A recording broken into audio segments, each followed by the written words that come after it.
Mày phải quay lại cho tao để tao đăng story dịch vụ massage cho mèo.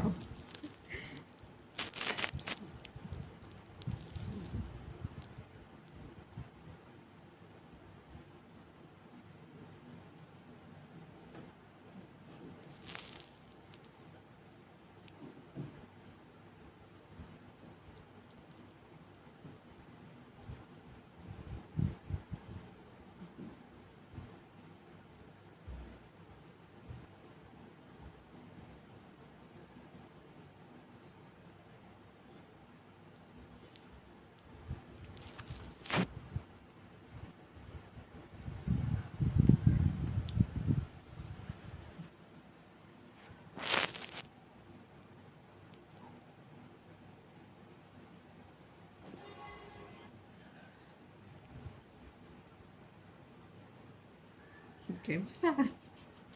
Mẹ nhìn cái mặt nó này.